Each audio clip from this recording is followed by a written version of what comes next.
Sa iba pang balita, nagbukas na ang Minor Basilica of the Immaculate Conception o mas kilala bilang Manila Cathedral sa Intramuros, Maynila nitong nakalipas na Miyerkules. Marami ang nag-abang sa muling pagbubukas ng simbahan matapos ang 2 taong rehabilitasyon.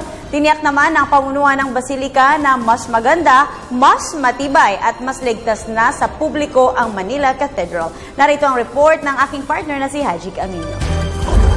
Hapon pa lamang naghihintay na sa Plaza Roma sa tapat ng Manila Cathedral si Lola Estrelita. Isa lamang siya sa mga deboto na excited na sa muling pagbubukas ng Basilica. Siyempre ngayon tuwan-tuwa po kami at makakasimba na kaming muli sa Immaculate Heart sa ating Immaculate Conception. Kaming panahon na po, kaya lang, siyempre sa misan, hindi kami nakaka-attend kasi malayo. Doon kami, pag-member po kami doon sa aming parish, marami po kaming sinakel, Monday to Friday prayer after the Mass. Manamiss namin talaga kasi pagka hindi kami nakakapagsimba dito, doon kami sa Paco Catholic nagsisimba. Sulit naman daw ang 2 taong paghihintay ng mga gaya ni Lola Estrelita. Ayon sa Manila Cathedral Basilica Foundation Incorporated, mas maganda, mas matibay at mas ligtas na ang istruktura ng simbahan. Sumailalim kasi ito sa structure retrofitting matapos bumagsak sa standards ng National Structural Code dahil sa mga nakitang bitak na lubhang mapanganib sakaling tumama ang malakas na lindol sa Maynila. At least, mas matibay ang ating kalooban na we have a safer, sturdier cathedral kung sakasakaling merong lindol na darating, di naman natin alam, dadasal tayo na hindi mangyayari, hindi ba?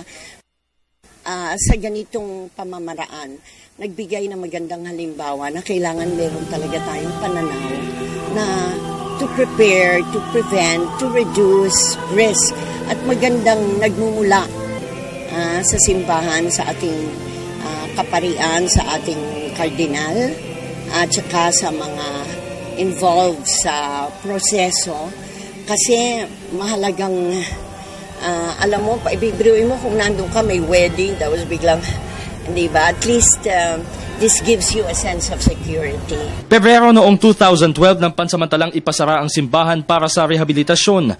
Umabot sa 70 million pesos ang kaukulang gastos para sa pagsasaayos nito. Marami nang nagbago sa loob at labas ng katedral. This is labor of love from all who have volunteered. Maski na yung mga construction workers and all, merong mga donations ng fees, it's unbelievable. Pag narinig niyo yung carillon bells, ayan na, makikita, magugulat sila, pati sa lighting na ginawa. Talagang kabang-abang. Sa muli nitong pagbubukas kagabi, naging makulay ang Thanksgiving Mass na pinangunahan ni Manila Archbishop Luis Antonio Cardinal Tagle. Bago ito ay nagkaroon muna ng maikling cultural program sa Plaza Roma kung saan nagpakitang gilas ang bandang Kawayan. Dumalo sa misa si Pangulong Aquino kasama ang kanyang mga kapatid. Dumating din si Manila Mayor Joseph Estrada at Dr. Aloy Ejercito at si Senate President Franklin Trilon. Noon pa man, sumailalim na sa major repairs ang simbahan dahil sa iba't ibang insidente. Taong 1981 nang ideklara ni Pope John Paul II ang Manila Cathedral bilang isang basilika. Napapanahon ang muli nitong pagbubukas lalo pat nalalapit na ang paggunita ng mga Katoliko sa Semana Santa.